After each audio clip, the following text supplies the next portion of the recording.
to our next distinguished speaker, Mr. Praveen Agrawal. His speech will be on food security advances in water management for smallholder farmers.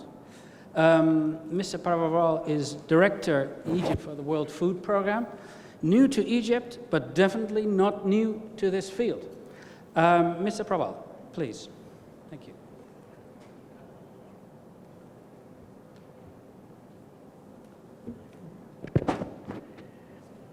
Good morning. Sabah khair. I don't need this one. As just indicated, I'm new to Egypt, so if I do make errors, please forgive me. The Near East and North Africa freshwater resources are among the lowest in the world and have decreased by 2/3 during the last 40 years and are expected to fall to over 50% by 2050. 90% of the total land in the region lies within arid, semi-arid, and dry, subhumid areas, while 45% of total agricultural area is exposed to salinity, soil, nutrient depletion, and wind-water erosion. At the same time, agriculture in the region uses approximately 85% of the total available fresh water. Water scarcity and rainfall variability have shown to have profound impacts on agricultural sector that is constantly being monitored and studied. Climate change will not only amplify these impacts, the global food industry will have to adapt to increased uncertainty and growing water scarcity to feed an ever-growing population. Better policies and smarter investments will be needed to overcome these unprecedented challenges. Policies and interventions to support the integration of environmental stewardship, farm productivity, and farming communities to produce food without damaging soils and ecosystems by promoting sustainable smallholder agriculture will be key to improving resilience and food security in the region. Unfortunately, failure to adapt will have far-reaching consequences for regional and global food security, as well as for the livelihood of those who depend upon farming income. Population is projected to grow in the region by approximately 155 million people between 2010 and 2030 and reach 600 million people by 2030. While I understand that the majority will be in urban areas, the demand and competition for already scarce water will increase. Combine this with the fact that countries in the region have some of the highest rates of agricultural water use. For example, here in Egypt, approximately 80 to 85% of its water is for agriculture. In Egypt, fresh water per capita, as we heard from the Deputy Minister, is 570 cubic meters per person per year, which is well below the international threshold for water poverty that has been set at 1,000 cubic meters per person, putting Egypt amongst the countries most affected by water scarcity. Agricultural production in the region, measured in constant international prices, grew slowly at an annual rate of 1.3% per annum over the last decade. The slow rate of growth is due to falling real prices, but also to weak policies and insufficient investment in science and technology, and agricultural development and political instability, which have contributed to the impoverished state of agriculture resources and to their inefficient use and low productivity. With the growing recognition of food production challenges and climate change concerns, in Egypt we need to work to formulate clearer solutions that provide incentives for land and water programs, in agricultural sector, revitalizing productivity and attracting new investment. In particular, investments are needed to scale up innovative approaches to agricultural water management and to achieve the SDGs. These investments must be carefully planned and targeted to maximize desired benefits, minimize unintended negative impacts on other resource users or ecosystem services.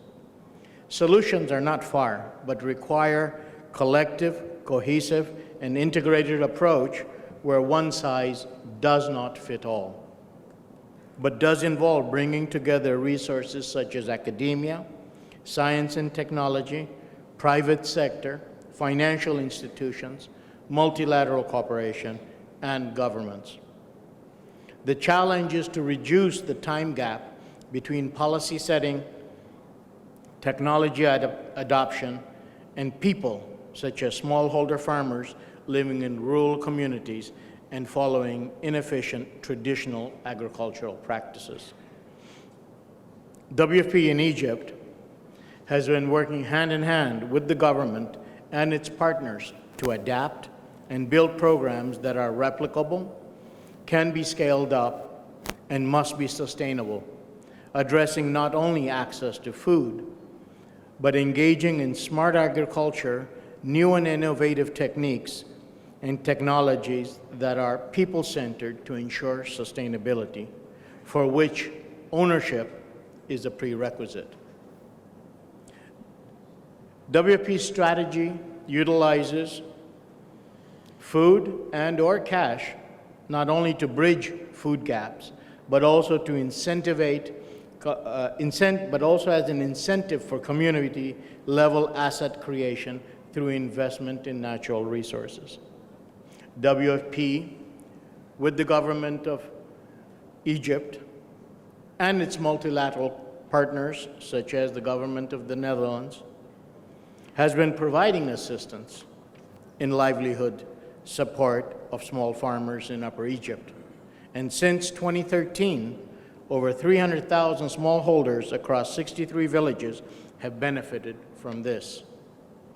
Land and water management of over 10,000 acres have been improved, achieving up to 40% higher productivity, reducing cost of inputs by 25 to 40%, while post-harvest losses have been reduced by up to 50%.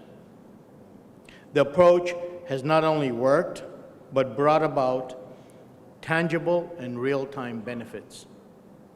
The task ahead is how to scale up and increase ownership of the process by smallholders such that sustainability can be achieved over time.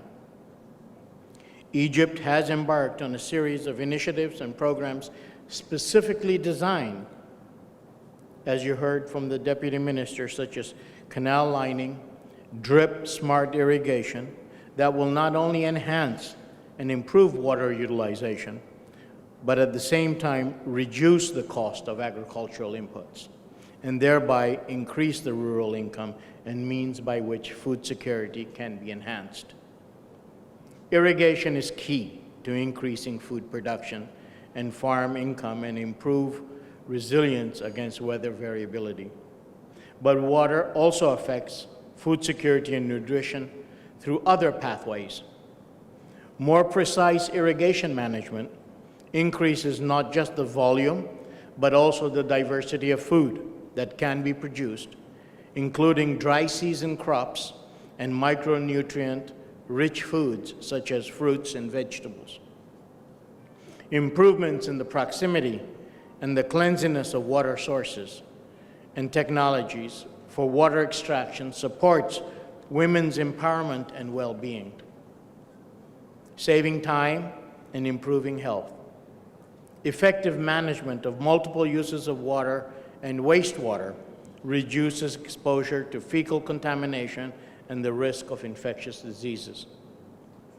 WFP, building on its program and innovation in January 2021, leveraged support from the financial market to increase its program to an additional 40 villages in Upper Egypt with a focus on establishing financial products that will naturally assist people directly, but more importantly, seek innovative mechanisms that will make investment in water management within the grasp of smallholder farmers to achieve ownership and sustainability over time, and in doing so, food security.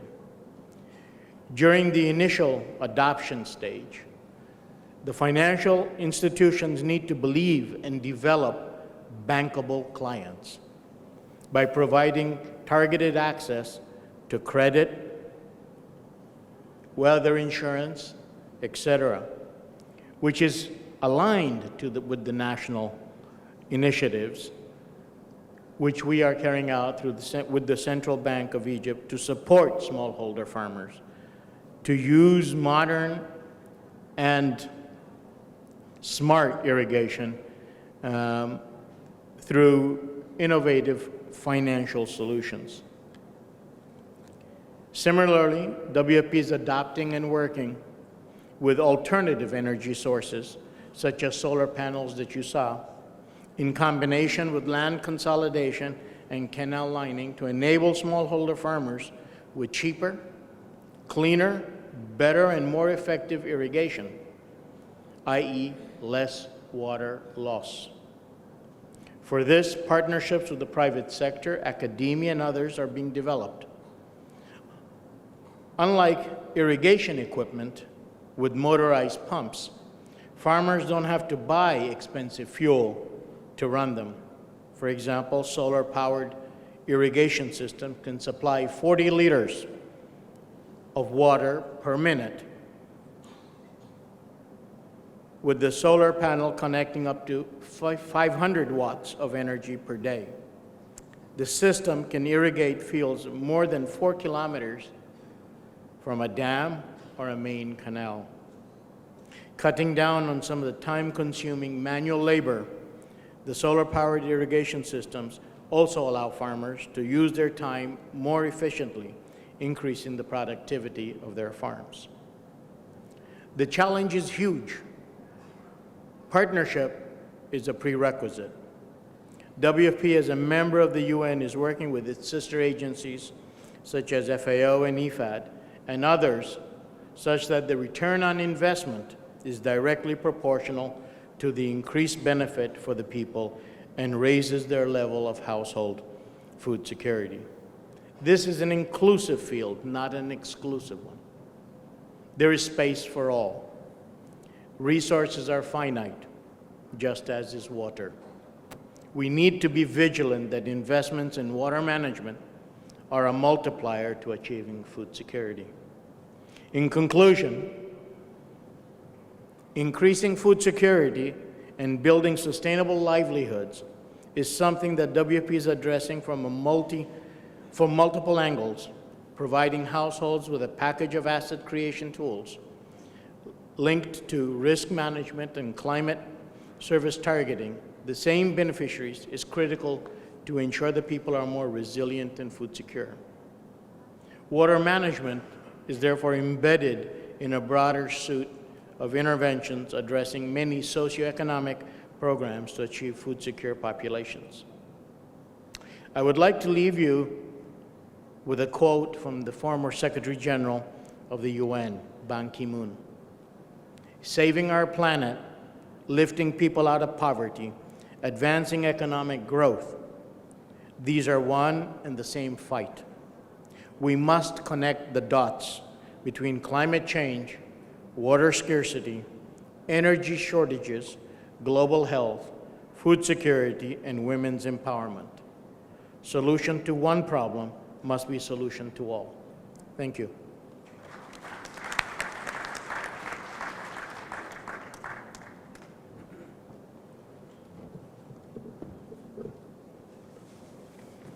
Thank you, Mr. Agrawal. And actually,